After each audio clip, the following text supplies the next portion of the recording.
일요일 아침 침대에서 눈을 뜨자마자 습관적으로 스마트폰을 켰는데 강남터미널 부지에 60층 높이의 초현대식 복합 건물이 들어선다는 기사가 가장 먼저 눈에 들어오더라고요.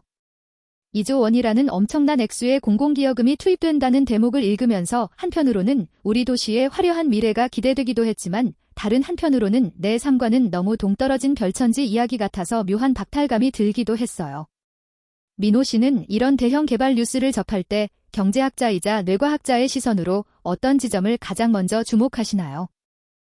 저는 그 화려한 조감도 뒤에 숨겨진 자본의 성질 변화에 주목하게 됩니다. 우리가 흔히 부동산이라고 하면 움직이지 않는 무거운 재산 즉 고체 자산의 전형이라고 생각하잖아요. 그런데 이제는 그 거대한 빌딩이 디지털 기술을 만나 전 세계 투자자들에게 실시간으로 쪼개져 팔려나가는 이른바 자산의 액체화 시대가 열리고 있다는 신호로 읽힙니다.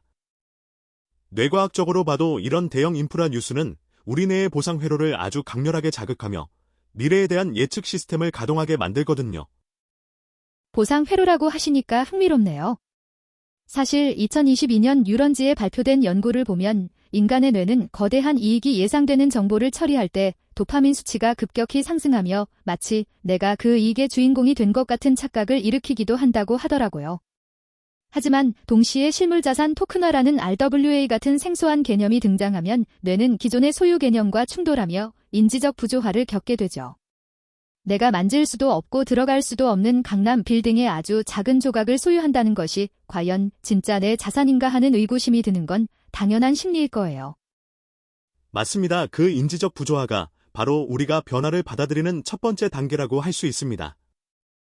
2023년 네이처 커뮤니케이션즈에 실린 논문을 보면 새로운 금융기술이 기존의 가치 저장 수단을 대체할 때 뇌는 깊은 정보 처리 과정을 거치며 전략적 사고 영역을 활성화한다고 해요.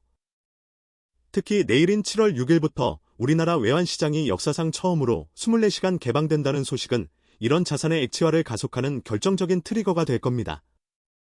이제는 강남의 빌딩 지분이 스테이블 코인을 타고 국경을 넘어 전 세계 자본시장에서 24시간 내내 거래되는 환경이 조성된 셈이니까요. 역사적으로 봐도 부의 형태가 변할 때마다 대중은 항상 혼란과 기회를 동시에 맞이했었죠. 과거 농경 시대에는 땅이 유일한 부의 상징이었고 산업화 시대에는 주식이라는 종이 조각이 그 자리를 대신했습니다. 이제는 그 주식을 넘어 실물 자산 자체가 디지털 데이터가 되어 혈액처럼 흐르는 시대가 된 건데 심리학적으로 보면 이런 급격한 변화 앞에서 사람들이 느끼는 가장 큰 감정은 현상유지 편향입니다. 익숙한 적금이나 아파트 청약 같은 방식이 가장 안전하다고 믿고 싶어 하지만 사실은 그 익숙함이 변화의 파도를 타지 못하게 가로막는 장애물이 될 수도 있거든요. 지훈 씨 말씀대로 현상유지 편향은 정말 강력한 본능입니다. 1940년대 레트리즘 예술가들이 기존의 언어와 형식을 파괴하고 새로운 소통 방식을 제안했을 때 대중이 보였던 냉소적인 반응과도 비슷하죠. 하지만 결국 그들의 파격이 현대 예술의 토대가 되었듯이 지금의 금융 패러다임 변화도 초기에는 불확실성과 위험으로만 비춰질 수 있습니다. 경제학적으로 따져보면 2025년 기준 한국의 총 주택 재고 가치가 약 5천조 원에 달하는데 이 거대한 고체 자산이 RWA 기술을 통해 유동성을 얻게 된다면 그 파급력은 상상 이상일 것입니다. 그런데 민호 씨 여기서 우리가 한번 짚고 넘어가야 할 비판적인 시각도 분명히 존재합니다.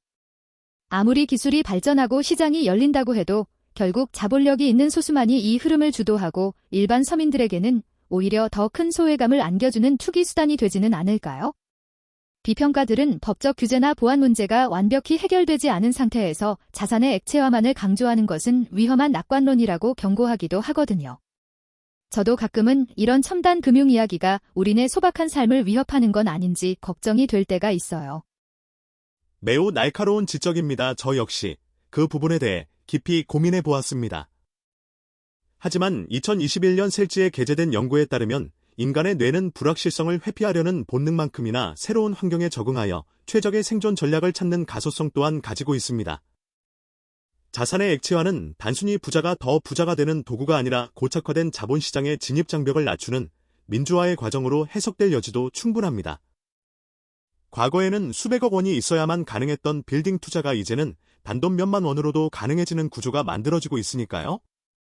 청취자분들의 반응을 봐도 이런 양가적인 감정이 고스란히 드러나더라고요.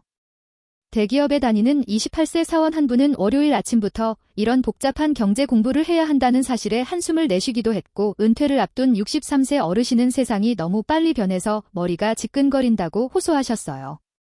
이분들이 공통적으로 느끼는 불안의 본질은 결국 시간 압박인 것 같아요.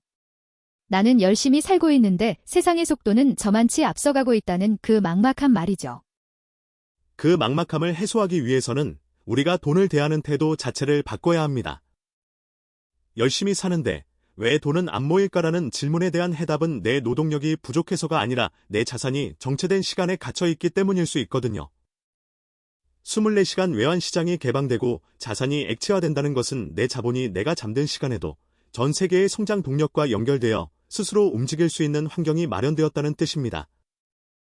뇌과학적으로 보면 이는 시간의 압박에서 벗어나 거시적인 흐름을 조망할 수 있는 전두엽의 기능을 극대화해야 하는 시점임을 시사합니다. 결국 무거운 실물 자산을 가벼운 흐름으로 바꾸는 이 액체화의 통찰은 우리에게 새로운 생존 문법을 요구하고 있는 셈이네요. 45세 중소기업 사장님 한 분은 아침부터 머리 아픈 소리라고 하셨지만 사실 이 변화를 가장 먼저 체감하고 사업에 적용해야 할 분들도 바로 현장의 리더들일 거예요. 자금 조달의 방식이 바뀌고 자산의 가치 평가 기준이 달라지는 이 시점에 과거의 성공 방정식만을 고집하는 것은 가장 위험한 전략이 될 수 있으니까요. 맞습니다. 우리가 오늘 강남 60층 개발 소식에서 시작해 RWA와 외환시장 개방까지 이야기한 이유는 이 모든 현상이 하나의 거대한 줄기로 연결되어 있기 때문입니다. 자산의 액체화는 거스를 수 없는 거대한 조류이고 우리는 그 파도 위에서 항해하는 법을 배워야 합니다. 뇌의 보상 회로가 주는 단기적인 자극에 일희일비하기보다 변화의 본질을 꿰뚫어 보는 통찰을 가질 때 비로소 우리는 자산의 주인이 될 수 있을 겁니다. 오늘 이야기를 나누다 보니 일요일 아침의 막막함이 조금은 설렘으로 바뀌는 기분이 드네요. 내일 아침 출근길에 마주할 세상은 오늘 우리가 나눈 이야기들로 인해 조금은 다르게 보이지 않을까 싶습니다. 거대한 빌딩 숲을 보며 저건 누구의 것일까 한탄하기보다 저 거대한 가치가 어떻게 내 삶의 일부로 흐를 수 있을지를 고민해보는 시간이 되셨길 바랍니다. 오늘 방송의 마지막은 이 한 문장으로 정리하고 싶네요. 부의 본질은 소유의 견고함이 아니라 흐름의 유연함에 있습니다.